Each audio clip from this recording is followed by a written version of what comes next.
Powerful people make places powerful.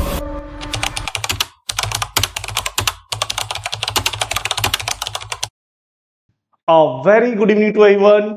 मैं SR Rajan Viraj sir Bihar board और study guide पे आप लोगों का स्वागत करता हूं। आशा करता हूं लोग बहुत अच्छे होंगे। प्यारे बच्चों, जैसा कि हम लोग क्या किए थे, चैप्टर 1 को अच्छी तरीके से कंप्लीट कर लिए थे और जिस तरीके का हम लोग का सबसे पहला काम है क्या कि एक क्वालिटी और क्वांटिटी के साथ एक बेहतर एजुकेशन को आप लोग के पास पहुंचाने का, तो उसी दौर में मैंने कहा था कि जैसे ही चैप्टर खत्म होगा उस चैप्टर से objective, subjective, NCERT solution, PYQ, इतनी सारे चीजों को मैं भर भर के करवाने वाला हूं। देखो, क्योंकि आप लोग को लगता होगा राजन सर करवाएंगे कि नहीं, ये विराज सर कर क्या रहे हैं, ये यहाँ जितना बात बोला जा रहा है वो होगा कि नहीं। तो प्यारे बच्चों ध्यान देना, यहां पर जितनी बातें आपको बताई जाएगी, स्टडी आजादी का एक ही मकसद है, आपको क्वालिटी के साथ कोई भी समझौता नहीं करना और सबसे बेहतर जो एजुकेशन होता है वो आपको प्रोवाइड करना। तो मेरे प्यारे बच्चों, तो आज जो है हम लोग चैप्टर खत्म हो गया है, तो आज हम लोग करने वाले हैं एनसीईआरटी का सॉल्यूशन, जिसमें हर एक क्वेश्चन अपने आप में बहुत इंपॉर्टेंट है। तो फिर मन में आता है सर चलिए ठीक है, कोई दिक्कत वाली बात नहीं है, आप जो क्वेश्चन करवाओगे मैं तो कर लूंगा, लेकिन एनसीईआरटी से क्वेश्चंस पूछे जाते हैं कि नहीं। तो डियर स्टूडेंट्स, डोंट वरी, देखो जितने भी क्वेश्चंस पूछे जाते हैं वो एनसीईआरटी से ही पूछे जाते हैं। सबको लगता है क्या एनसीईआरटी कुछ नहीं है, बट लेकिन ध्यान रखना, एनसीईआरटी के ऐसा ब्रह्मास्त्र है जो आपके बोर्ड में फिर ना आपको टॉपर तक पहुंचा सकता है।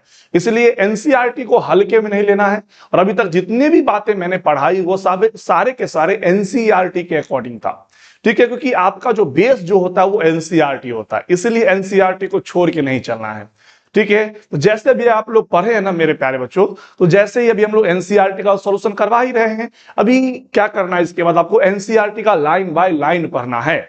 और एनसीईआरटी लाइन बाय लाइन पढ़ोगे ना, तो मैं एनसीईआरटी लाइन बाय लाइन से विद पेज नंबर, ठीक है, उसमें लिखा रहेगा फलना पेज नंबर से क्वेश्चन है और ये क्वेश्चन कुछ ऐसा पूछा जा रहा है, और देखिएगा बोर्ड ने वहां से भी क्वेश्चंस पूछे हैं। तो हमारा सबसे पहला प्राथमिकता होगा क्वेश्चन जहां से भी बन सके वहां तक आपको पहुंचाना और बहुत ही अच्छे रिजल्ट तक आप लोग को, मतलब एक अच्छे रिजल्ट हासिल करवाना।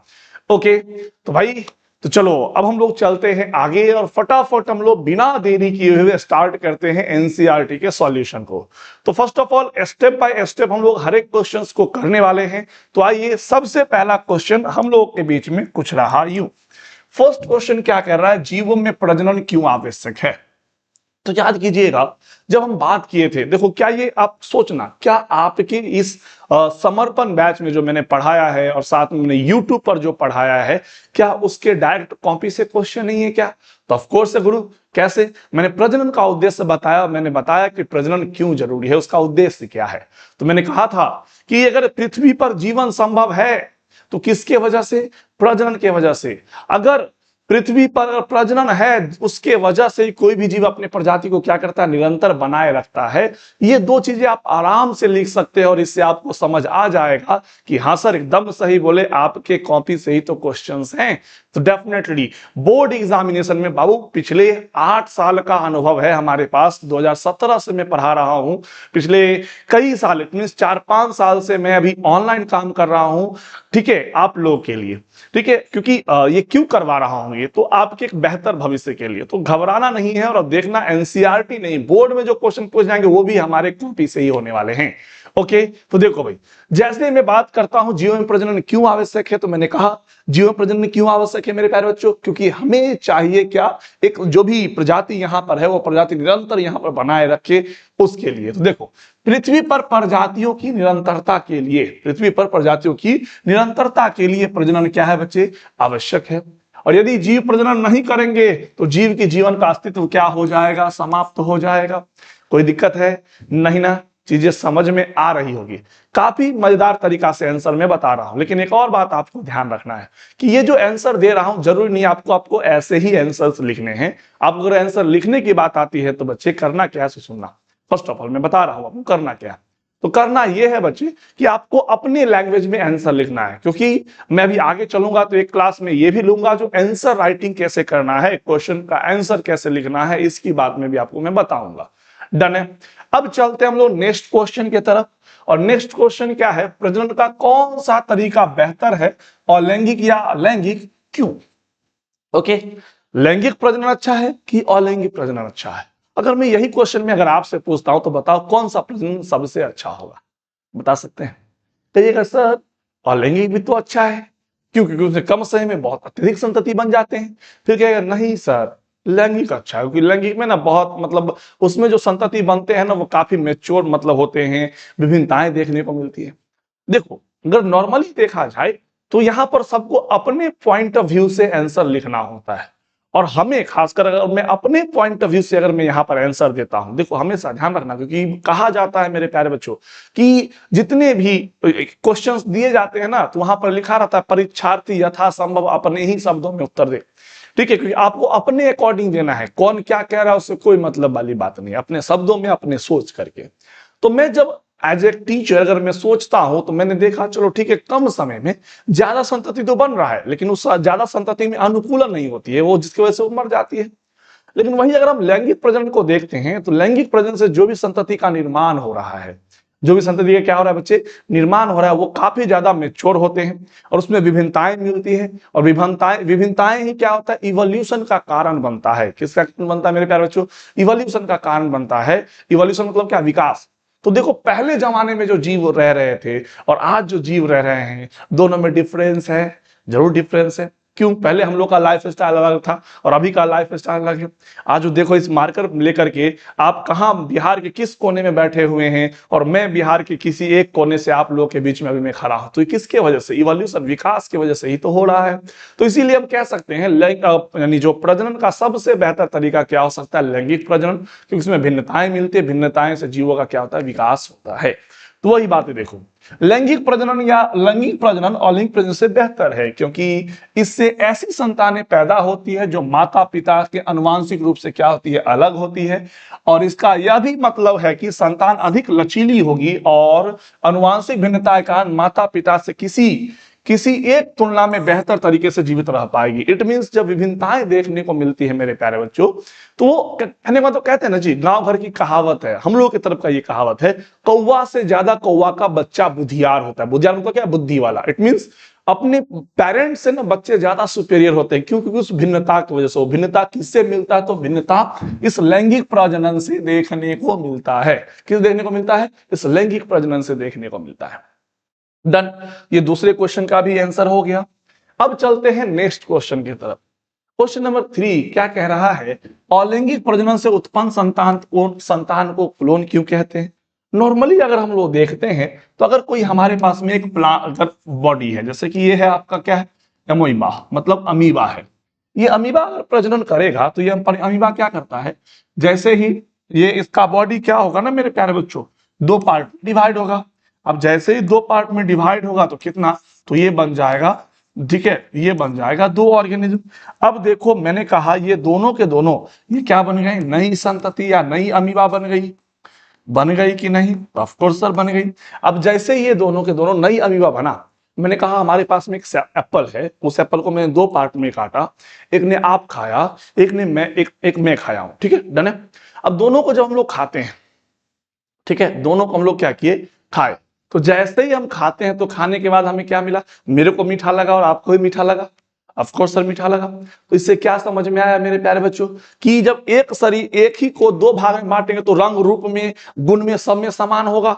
तो इस वजह से जब इस अमीबा 2 भाग में बांटता है, इसकी गुण की मैं बात करूंगा तब, इसका आकार की मैं बात करूंगा तब, इसका रंग रूप की मैं बात करूंगा तब, ठीक है, रंग रूप की मैं बात करूंगा। ये सब चीजों में अलैंगिक प्रजनन क्या होते हैं, अलैंगिक प्रजनन में ये सब कुछ देखने को मिलता है। जब रंग रूप में गुण में जब समान होता है तो उसे हम लोग क्या कहते हैं, क्लोन का सीधा मतलब है टू कॉपी, फोटोस्टेट। तो अलैंगिक प्रजनन में क्या, शरीर बढ़ता है, इसी वजह से अलैंगिक प्रजनन से उत्पन्न संतति जो है ना, आकार की मतलब क्या, मॉर्फोलॉजिकली और जेनेटिकली मतलब अनुवांशिकी रूप से क्या होते हैं, समान होते हैं। इसीलिए क्या कहते हैं, इसे हम लोग क्लोन कहते हैं। इट मींस अलैंगिक प्रजनन द्वारा निर्मित संतान को क्लोन कहा जाता है, क्योंकि इसमें केवल एक ही माता पिता शामिल होते हैं। इसके अलावा जीन का कोई पूर्ण संयोजन, जीन मतलब क्या, डीएनए कुछ नया जुड़ता नहीं है और उत्पन्न संतति अनुवांशिक रूप से क्या होते हैं, समान होते हैं। डन है, चीजें तो समझ में आ रही होगी आप लोगों को।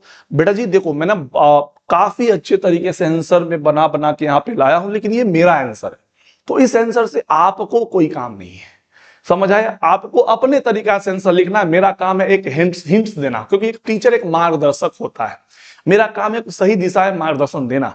बस आपका काम है अच्छे तरीके से देखिए, सुनिए, समझिए और अब काम कीजिए एक सही डायरेक्शन में। जितना सही डायरेक्शन आपका होगा और उतना ज्यादा हमारे लिए बेहतर होगा। आज किसी भी कंडीशन में हम आपके बीच में खड़े रहते हैं, उसका रीजन पता है क्यों? उसका सबसे बड़ा रीजन एक ही है, वो है लोभ। एक टीचर का ना सबसे बड़ा लोभ होता है मेरे प्यारे बच्चों, उसका रिजल्ट। ठीक है, अगर आप जब यानी ओवरऑल अगर देखा जाए तो मैं ये कहना चाह रहा हूं, एक टीचर का सबसे बड़ा लोभ होता है क्या पता है? उस बच्चे का, ठीक है, सक्सेस। अगर आप सफल हो जाएंगे तो इससे बड़ा टीचर का कुछ भी नहीं है, और इसीलिए हम काम कर रहे हैं आपके लिए। ओके, तो चलो आ जाओ, अब हम चलते हैं मेरे प्यारे बच्चों आगे। अगला क्वेश्चन है, अगला क्वेश्चन बहुत ही मजेदार है। कह रहा है लैंगिक प्रजनन के कारण पैदा हुई संतानों की जीवित रहने की संभावना अधिक होती है, क्योंकि यह कथन हमेशा सत्य होता है। बोला वाह कितना गजब। अगर मैंने कहा चलो भैया लैंगिक प्रजनन के द्वारा उत्पन्न संतति क्या हमेशा मतलब जन्म लिया तो मतलब पैदा लिया तो क्या वो जीवित रहेगा? अगर हाँ तो क्या कथन सही है हमेशा के लिए? बोलेंगे कहे देखो बाबा, एक्सेप्शन तो क्योंकि बायोलॉजी में अपवाद हमेशा होता ही, ये ध्यान रखना। लेकिन एक अगर देखो कहावत ही ऐसा कि हर एक सिक्का के दो पहलू होता है, एक हेड और दूसरा टेल। ठीक वैसे ही तो कुछ कंडीशन में हो सकता है लैंगिक प्रजनन गलत हो सकता है, क्योंकि देखिएगा सर अपने आसपास में देखिए, जब सर बच्चा जन्म लिया कुछ रीजन की वजह से उसकी मृत्यु हो गई, ठीक है, 1-2 महीने के बाद या उसी जन्म के बाद, उसकी नहीं। लेकिन मैं जो हमेशा आपको क्या है, अधिकांशतः मेजोरिटी में आपको चलना है। किसमें चलना है मेरे प्यारे बच्चों? मेजोरिटी में। अब जैसे ही मेजोरिटी में अगर आप चलते हैं, ठीक, इसमें मेजोरिटी में चलते हैं तो अधिकांशतः क्या देखते हैं, जो लैंगिक प्रजनन जो भी संतति उत्पन्न होते हैं वो उनकी जीवित रहने की संभावना बहुत ज्यादा होती है। क्या है कि नहीं? अपने आस पड़ोस में ही देख लो, तो डॉक्टर के पास ले जाके जैसे भी हो लेकिन बच्चा जन्म लेता है। आज ही के टाइम देख लो 100 में से 90% बच्चा, ध्यान रखना 100 में से 90% बच्चा जो होता है वो क्या होता है बाबू, ध्यान देना, सारे के सारे बच्चे 90% बच्चा जो होता है ना वो अभी के टाइम में जॉन्डिस हो जाता है उसको, ठीक है, लेकिन तभी क्या मर जाता है क्या? नहीं, डॉक्टर बचा देता है उसको। तो ये सब चीजें, तो वही बात यहाँ लिखे हैं। कहा जाता है कि यौन प्रजनन, यौन मतलब क्या, यहाँ पर थोड़ा सही कर देते हैं, इसको लिखते हैं लैंगिक प्रजनन। ठीक है, लैंगिक प्रजनन तब होता है जब दो युग्मक आपस में जुड़ते हैं, इससे संतान का उत्पादन होता है, जो माता पिता के आनुवांशिक रूपांतरण होते हैं, मतलब डिफरेंशिएट होता है, इससे बेहतर तरीके से जीवित रहने में सक्षम होते हैं। हालांकि यौन प्रजनन द्वारा उत्पादित जीव हमेशा अलैंगिक प्रजनन के उत्पादित जीवों के द्वारा जीवित नहीं रहते हैं। ठीक है, कभी कभी अलैंगिक प्रजनन द्वारा उत्पादित जीव, यौन मतलब क्या है, यौन कहीं पर है तो वहां पर क्या लिख देना है, लैंगिक। क्या लिख देना है, लैंगिक। ठीक है, लैंगिक प्रजनन द्वारा उत्पादित जीवों से बेहतर जीवित रहते हैं। इसके अलावा यह काफी तेज प्रक्रिया और इसमें कम ऊर्जा और कम समय लगता है। ओके, नेक्स्ट क्वेश्चन चलते हैं। नेक्स्ट क्वेश्चन क्या है, अलैंगिक प्रजनन से उत्पन्न संतति लैंगिक प्रजनन से उत्पन्न संतति से किस प्रकार भिन्न होता है? अब जरा सोचो भाई, मैंने कहा ये क्वेश्चन थोड़ा घुमा के दिया और हम ऐसे पूछते हैं लैंगिक प्रजनन और अलैंगिक प्रजनन में उत्पन्न अंतर बताओ, तो नहीं बता सकते हैं। डेफिनेटली बता सकते हैं। कैसे भाई? तो मैंने कहा वैसा संतति जो सिर्फ एक जनक से पैदा लेगा उसको क्या कहेंगे, अलैंगिक जनन, उसमें अलैंगिक संतति कहेंगे। ठीक है, इसमें युग्मक भाग नहीं लेगा, निषेचन नहीं होगा। जिसमें निषेचन होता है, युग्मक भाग लेता है, उसे हम लोग क्या कह देते हैं, उसे लैंगिक कह देते हैं। ठीक है, और लैंगिक प्रजनन से उत्पन्न संतति अपने माता पिता के बिल्कुल समान होते हैं, उसमें समान नहीं होते हैं। क्या इतना तो आप डेफिनेटली लिख सकते हैं क्या? तो वही लिखते हैं, अलैंगिक प्रजनन द्वारा निर्मित संतति में एक ही माता पिता शामिल होते हैं। अलैंगिक में वे आनुवांशिक रूप से माता पिता के समान होते हैं, जबकि लैंगिक प्रजनन द्वारा निर्मित संतति तब बनती है जब नर और मादा युग्मक एक साथ जुड़ती है, तब वो आनुवांशिक रूप से अद्वितीय मतलब होते हैं क्या, भिन्न होते हैं। क्या होते हैं? भिन्न होते हैं, काफी शॉर्ट। ठीक है, भिन्न होता है, काफी शॉर्ट और सटीक आंसर मैंने यहाँ पर दिया है। लेकिन अगर आप चाहिएगा तो इसको अपने अकॉर्डिंग आप इसको कन्वर्ट कर सकते हैं, कुछ और भी बातें आप इसमें लिख सकते हैं एज योर विश। ठीक है, क्योंकि सबकी अपनी अपनी लिखने की क्षमता होती है, सोचने की क्षमता होती है। तो इसका मतलब ये नहीं जो सर जो बताएं उसी को याद करना है, डिपेंडेंसी नहीं रखना है। मेरा काम है एक सही तरीके से गाइड करना, जो मैंने बार बार मैं बोल रहा हूं और अभी आपको बस मैं बता रहा हूं। इसका आंसर कुछ इस प्रकार से लिखा जा सकता है और इसको आप अच्छे से कर सकते हो। समझ आ रहा है? चलो मेरे प्यारे बच्चों, अब चलते हैं नेक्स्ट क्वेश्चन की तरफ। क्या ये देखो पूछ रहा है लैंगिक प्रजनन, लैंगिक और अलैंगिक प्रजनन में अंतर बताइए, और कायिक प्रजनन को भी अलैंगिक प्रजनन का एक प्रकार क्यों माना जाता है। तो क्या आप लैंगिक प्रजनन और अलैंगिक प्रजनन में अंतर लिख सकते हैं? तो लिखा of course sir, why not, definitely लिख सकते हैं। चलिए बताइए गुरु। देखो ये इसको हमने क्या क्या कहा, इसको मैंने क्या कहा, एक मिनट, इसको मैंने कहा लैंगिक प्रजनन, ठीक है, लैंगिक प्रजनन। इसको मैंने कहा अलैंगिक प्रजनन, ठीक है, लिखा हुआ है। ठीक, अब देखो यह नर और मादा युग्मक के संलयन के माध्यम से होता है। लैंगिक सब जानते हैं, इसमें एक ही जीव से उत्पन्न होते हैं, इसमें नर मादा युग्मक नहीं भाग लेते हैं। इसमें माता पिता के समान नहीं होता है, इसमें क्या होता है, माता पिता के समान होते हैं, जिसे क्लोन भी कहते हैं। डन है, ये बात तो इससे पहले भी हमने बताया। लेकिन जरा ध्यान देना मेरे प्यारे बच्चों, ठीक है, कि अभी और भी है, जैसे कि ये उच्च उच्च अकशेरुकी और कशेरुकी प्राणी में पाया जाता है, लेकिन यह निचले जीवों में पाया जाता है। यह क्या है, एक धीमी प्रक्रिया, मतलब काफी स्लो प्रोसेस है, लेकिन ये क्या है, एक फास्ट प्रोसेस होता है, एसेक्सुअल जो होता है। सो इसमें कई कई सारे एग्जांपल्स दिए हुए हैं, इतना एग्जांपल काफी है। वैसे तो आप लोगों को तो इतना सारा एग्जांपल लैंगिक और अलैंगिक में हम बता चुके हैं, उससे आप काम कर सकते हैं, ठीक है ना, ये बात है। लेकिन मैंने कहा कि कायिक प्रजनन को क्यों हम लोग मानते हैं, है ना, मैंने पूछा क्यों मानते हैं इसको हम लोग अलैंगिक प्रजनन। क्योंकि देखो बाबा, जैसे हम बात करते हैं ना किसकी, इस कायिक प्रजनन की अगर मैं बात कर रहा हूं, तो कायिक प्रजनन जो होता है इसमें क्या कहते हैं, कायिक कोशिका भाग लेती है। क्या होती है, कायिक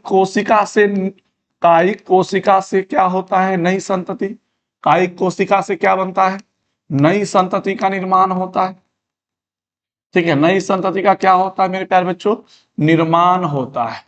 डन है, कोई दिक्कत नहीं ना। जब कई कायिक कोशिका से बनता है तो कायिक कोशिका, और इसमें भी कोई युग्मक का गैमेट का इन्वॉल्वमेंट नहीं होता है, डायरेक्ट बॉडी टूटा, वहां से नया संतति बन गया, ये चीजें देखने को मिलती है। डन है, तो दैट्स कंडीशन, इसको हम क्या कहते हैं, कायिक प्रजनन भी अलैंगिक प्रजनन का प्रकार ही है, क्योंकि इसमें कायिक कोशिका भाग लेता है, जड़तनापत्ति से नया संतति बनता है। इसमें युग्मक भाग नहीं लेगा, इसमें निषेचन नहीं होगा। ऐसे कई बातों को आप चाहे तो लिख सकते हैं, एज योर विश, फिर हम कहेंगे आपकी इच्छा, ठीक है, जितना चाहो उतना लिख सकते हो, जैसे चाहो वैसे लिख सकते हो। कलम आपका है, कॉपी आपका है, पेन आपका है, ठीक है। चलो अब आगे चलते हैं हम लोग नेक्स्ट क्वेश्चन की तरफ। क्वेश्चन नंबर 7, कायिक प्रवर्धन क्या है, उपयुक्त उदाहरण दीजिए। अरे बाबू बताओ, अभी जस्ट बताएं कायिक प्रवर्धन किसे कहते हैं, तो सीधा कहिएगा क्या। वैसे तो हम तो बहुत कुछ लिख सकते हैं इसके बारे में, कायिक प्रवर्धन किसमें, तो क्या क्या क्या कह सकते हैं हम लोग, तो हम चाहे तो लिख देंगे, ये उच्च कोटि के पादप में पाया जाता है। उच्च कोटि के पादप में, सिर्फ और सिर्फ प्लांट्स में ही देखने को मिलेगा। इसमें होता क्या है, तो जब जड़ तना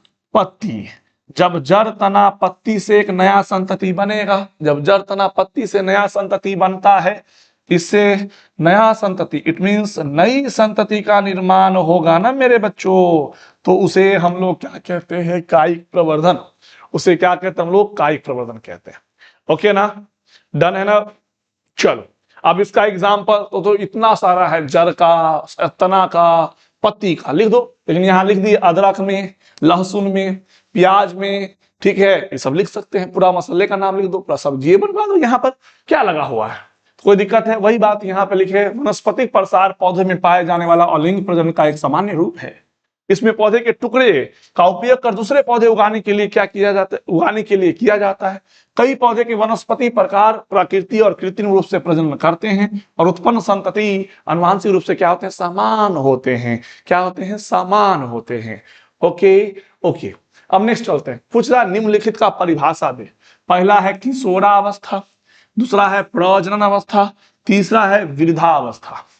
तो किशोरावस्था किसे कहेंगे बाबू रे, मैं शॉर्ट में समझाता हूं, उसको आपको लिखना आपका काम है, ठीक है। किशोरावस्था किसे कहते हैं, तो वैसा अवस्था जिसमें जीव वृद्धि विकास करता है, उसे किशोरावस्था कहते हैं। जिसमें जीव प्रजनन करता है उसे प्रजनन चरण या प्रजनन अवस्था कहते हैं। जिसमें जीवों का क्या है, कम हो जाता है। मैंने पूछा क्या कम हो जाता है? तो जीवों की इफिशियंसी, काम करने की क्षमता, मेटाबॉलिक एक्टिविटी मतलब उपापचय क्षमता, ये सब जब कम हो जाता है उसे हम लोग क्या कहते हैं? वृद्धा अवस्था कहते हैं। उसे क्या कहते हैं? वृद्धा अवस्था कहते हैं। देखो, इसमें जीव जन्म और प्रजनन के परिपक्वता के बीच की वृद्धि के रूप में परिभाषित किया जा सकता है।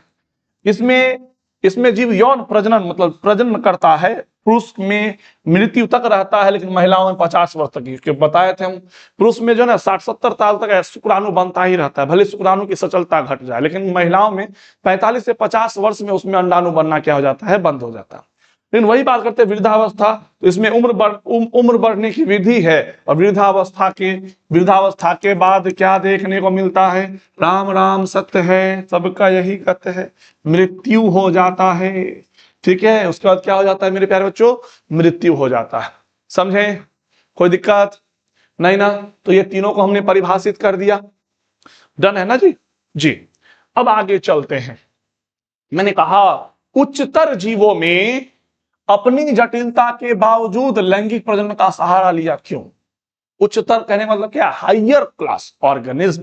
ठीक है, मींस जो उच्च कोटि के जो जीव होते हैं, चाहे वो नर हो, चाहे उच्च कोटि के जो भी मेल फीमेल जो भी कोई होते हैं, उसकी अगर हम बात कर रहे हैं तो उन्होंने क्यों, ठीक है, उन्होंने इतना कॉम्प्लेक्सिटी मतलब इतना मतलब जो टफ होता है लैंगिक प्रजनन, उसके बाद भी उसको क्यों चुना? उसका एक ही रीजन है, वो है भिन्नताएं, विभिन्नताएं। क्योंकि लैंगिक प्रजनन में क्या है? विभिन्नताएं मिलती है, जो पीढ़ी दर पीढ़ी क्या है? कुछ ना कुछ विकास देता है, जिसकी वजह से इवोल्यूशन होता है, पृथ्वी का विकास हो रहा है, जीवों के प्रजाति में सोच का विकास हो रहा है, living way of living standard का विकास हो रहा है। ये सारे चीजों की विकास वहां देखने को मिलता है।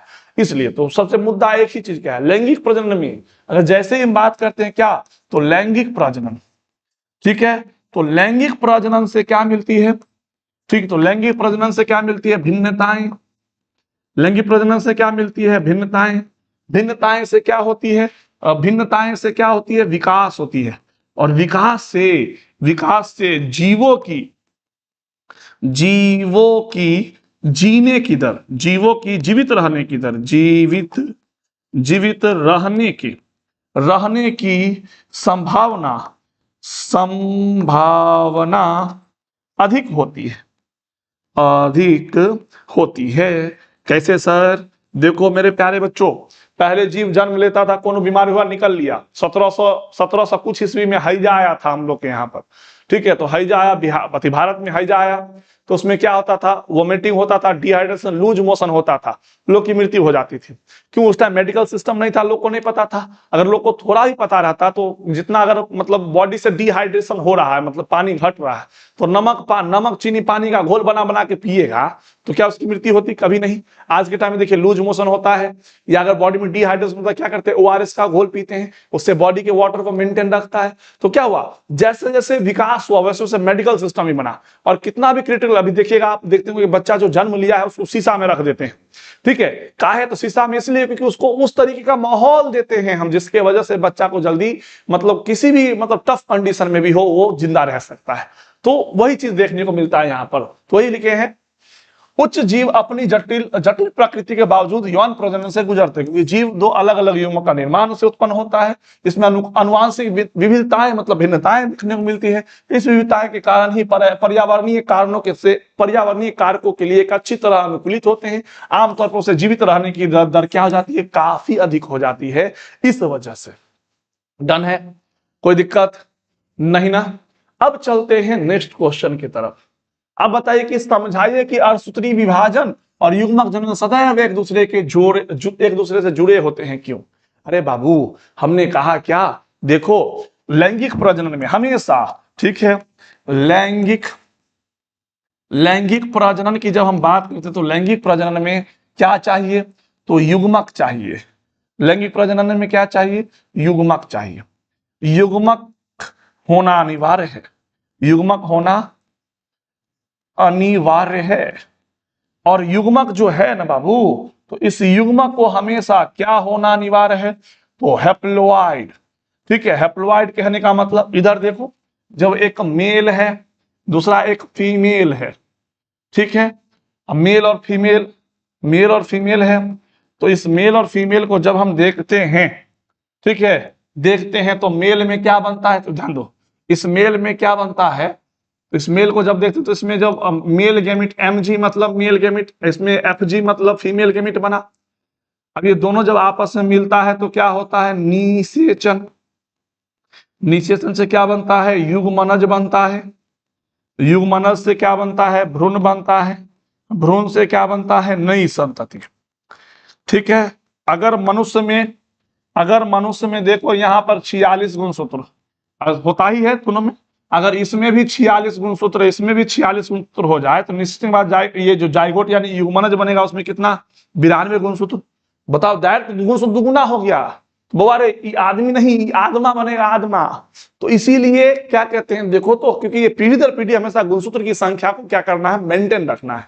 अगर उस मेंटेन की बात करते हैं, ठीक है, उस मेंटेन की बात करते हैं तो देखो युग्मक को अगर हम आधा कर दें, युग्मक को क्या कर दिया मैंने, आधा। आधा मतलब क्या, इसको भी 23 कर दिया, इसको भी 23 कर दिया। और 23 से अगर ये मिलता है तो कितना, 46 हो गया।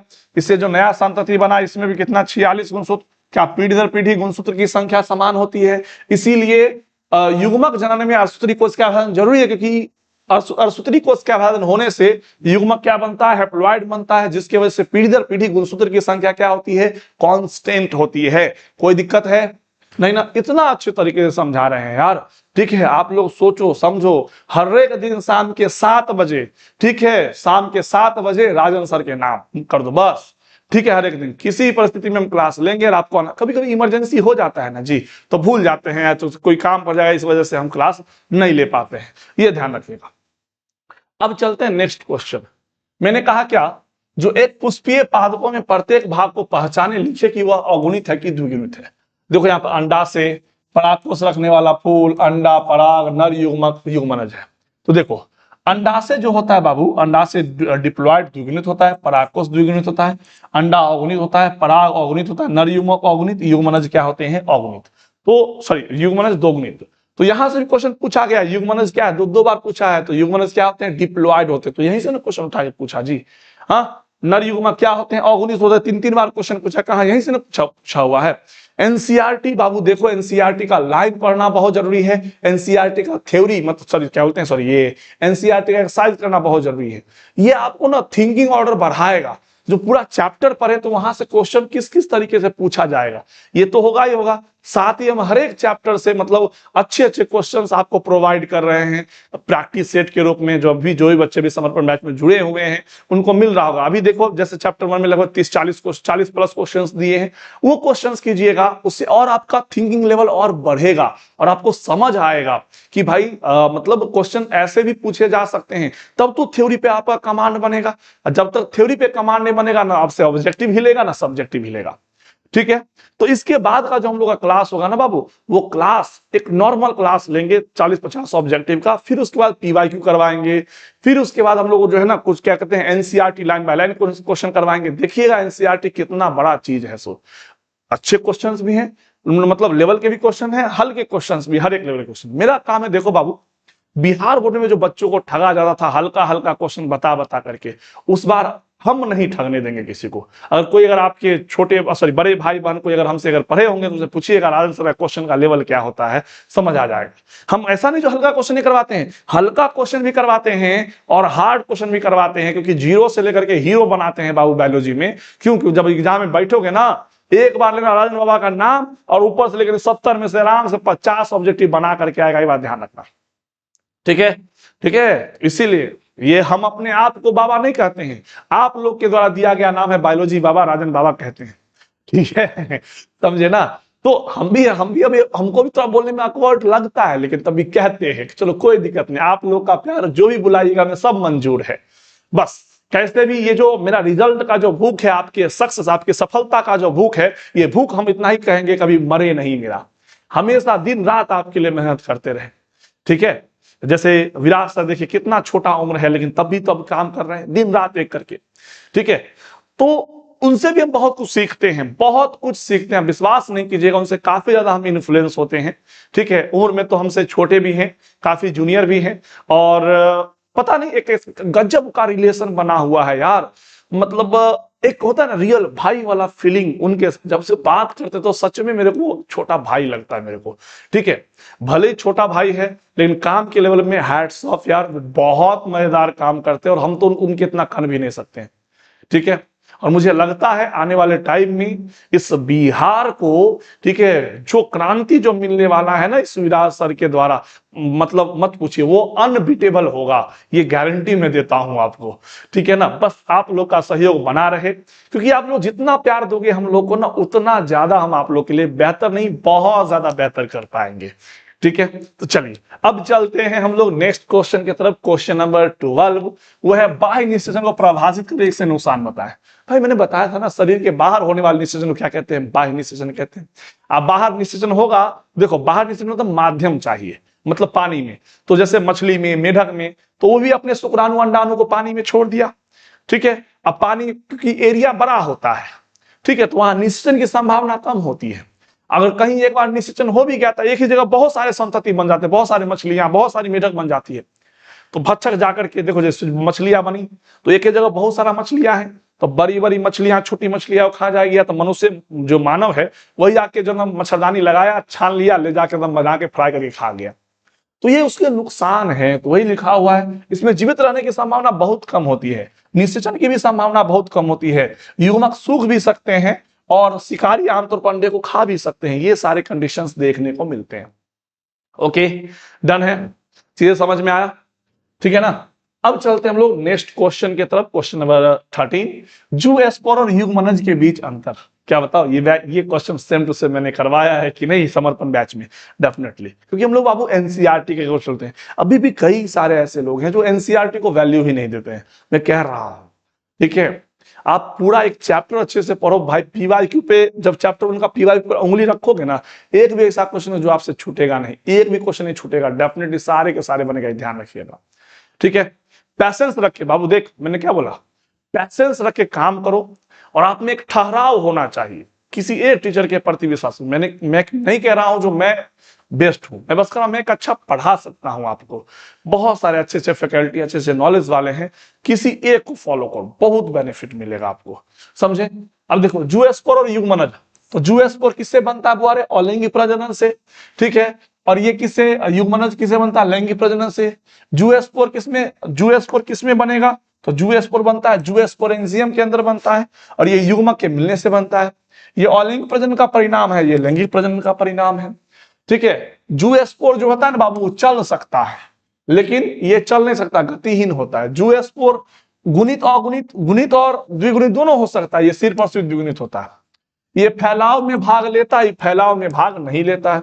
इसमें शैवाल, कवक, प्रोटोजोआ में देखने को मिलेगा, और ये उच्चतर जीवों में देखने को मिलता है। ओके, अगला क्वेश्चन, ये भी युग्मक जनन और भ्रूण जनन। देखो युग्मक जनन मतलब क्या है? युग्मक के निर्माण को युग्मक जनन, और जाइगोट से यानी भ्रूण के निर्माण को हम लोग क्या कहते हैं? भ्रूण जनन कहते हैं। ठीक है, इसमें युग्मक जनन में अर्धसूत्री कोशिका, समसूत्री दोनों कोशिका विभाजन होता है, और यहाँ पर सिर्फ और सिर्फ क्या होता है? समसूत्री कोशिका विभाजन होता है। क्यों? क्योंकि याद कीजिएगा जब पढ़ाएं, ये टॉपिक एनसीईआरटी में काफी छुपा के रखा हुआ है। सेल डिवीजन ड्यूरिंग गैमेटोजेनेसिस, कोशिका यानी युग्मक जनन के दौरान कोशिका विभाजन की जब हम बात करते हैं प्यारे बच्चों, तो वहां पर ये इस बात को हमने समझाया है, अगर अगुणित जीव होगा तो समसूत्री कोशिका विभाजन होगा, द्विगुणित जीव होगा तो अर्धसूत्री कोशिका विभाजन देखने को मिलता है। ये बात मैंने बताया है आप लोगों को। ठीक है, इसमें अंड जनन और शुक्राणु जनन की दो प्रक्रियाएं होती है। इसमें भ्रूण जनन से अंग जनन की प्रक्रिया, तो अंग का निर्माण होता है। निषेचन से पहले होता है, निषेचन के बाद होता है। ठीक है, ये कहाँ होता है? अंडाशय विरसन में ही देखने को मिलता है, लेकिन ये कहाँ होता है? तो मनुष्य मादा के शरीर के अंदर देखने को मिलता है। अगुणित युग्मकों का निर्माण होता है यहाँ पर द्विगुणित कोशिका का क्या होता है, यानी जो जाइगोट का क्या होता है? निर्माण होता है, या भ्रूण का निर्माण होता है। ठीक है, तो ये सारी बातें थी इस दोनों के बीच में। अगला है, पूछ रहा है निषेचन, पुष्प में निषेचन के पश्चात होने वाली परिवर्तन का वर्णन करें। अब देखो वैसे तो पुष्प में होने वाला जो निषेचन के पश्चात क्या होता है, जब अगर किसी पुष्प में निषेचन हो जाता है बाबू, तो पुष्प सूखता है, कलियां सब झड़ जाता है, उसका अंडाशय जो है फल में बदल जाता है, उसका अंडक जो है बीज में बदल जाता है। लेकिन मैं कहूंगा, लेकिन आप लोग को समझ नहीं आया, क्योंकि मैं ये टॉपिक ना एनसीईआरटी में तो दिया हुआ है चैप्टर 1 में, लेकिन उसको ना वहां से काट करके हम उठा के चैप्टर 2 में रख देते, क्योंकि थोड़ा मेरे को समय भी बचाना है, और ये जो यहाँ पढ़ाएंगे फिर वहां पढ़ाएंगे, इससे अच्छा जो एक ही जगह पढ़ाएंगे तो काफी अच्छा रहेगा। इसलिए चैप्टर 2 जो हम लोग स्टार्ट करेंगे आफ्टर होली, तो आप लोगों को देखने को मिलेगा ये, ठीक है। देखो, बाह्य दल दल पुंज पंखुड़िया पुंकेसर गिर जाते हैं, स्त्री केसर सिर्फ फूल से जुड़ा रहता है, युग्मन जब भ्रूण में विकसित हो जाता है, बीजांड से बीज बनता है, अंडाशय से फल में विकसित हो जाते हैं। ओके, नेक्स्ट, उभयलिंगी फूल क्या है? अपने आसपास 5 उभयलिंगी फूल का नाम बताइए। देखो, उभयलिंगी मतलब क्या? जिसमें एक ऐसा फूल जिसमें नर और मादा दोनों प्रजनन अंग होगा, उसे उभयलिंगी फूल कहते हैं। यहाँ नाम लिख दिए, टमाटर, सूरजमुखी, सरसों, ट्यूलिप, डेफोडिल, ये सारे के सारे हैं। इस बार क्वेश्चन पूछा है, लेकिन ऑप्शन अलग अलग दिया हुआ है, इसमें से कौन कौन सा द्विलिंगी पादप है या द्विलिंगी फूल है, इसके बारे में इस बार 2025 में क्वेश्चन पूछा है। जब करवाएंगे तो देखिएगा, ठीक है। अगला, किसी भी कद्दू वर्गीय जानते हैं ना, ये क्या है? प्रैक्टिकल है। क्या है बच्चों? प्रैक्टिकल है। तो इस प्रैक्टिकल को हम लोग क्या करेंगे, आप लोगों को खुद जाकर के देखना है, लेकिन यहाँ पर लिख दिए, उसको बस एक बार देख लेना, बस कोई दिक्कत नहीं। प्रैक्टिकल वाला क्वेश्चन पूछता है, अंडजात प्राणियों की संतानों को सजीव जनित प्राणियों की संतानों की तुलना में अधिक खतरा होता है, क्यों? देखो भाई, पूछ रहा है क्या, अंडे देने वाले संतति, क्या काम है, अंडे देने वाले संतति जो होते हैं वो उसके तुलना में सजीव प्रजक से ज्यादा खतरा होता है। किसको? अंडा में। देखो, सजीव प्रजक में भ्रूण का विकास शरीर के अंदर होता है, तो खतरा कम है, संरक्षित है भ्रूण। लेकिन अंड प्रजक जीवों में क्या होता है, अंडे क्या शरीर के बाहर देते हैं, भ्रूण का विकास शरीर के बाहर होता है, तो वहां भक्षक का भय बहुत ज्यादा है। जैसे कि हम लोग ये अंडा खाते, क्या वो तो भ्रूण ही तो है। तो यही बात यहाँ पर कहा जा रहा है। देखो, अंडज्वर जनित जीवो जो होते हैं, जो माँ के बाहर अंडे देती है, माँ अपने शरीर के बाहर अंडे को देती है, अंडे पर शिकारी का क्या होता है, शिकारी द्वारा नष्ट करने की जो है ना जोखिम होता है। लेकिन सजीव में क्या होते हैं, अंडे शरीर के अंदर होते, मतलब उस बच्चों का विकास शरीर के अंदर होता है, तो वहां शिकारी और पर्यावरण का कोई भी खतरा देखने को नहीं मिलता है। यही बात है।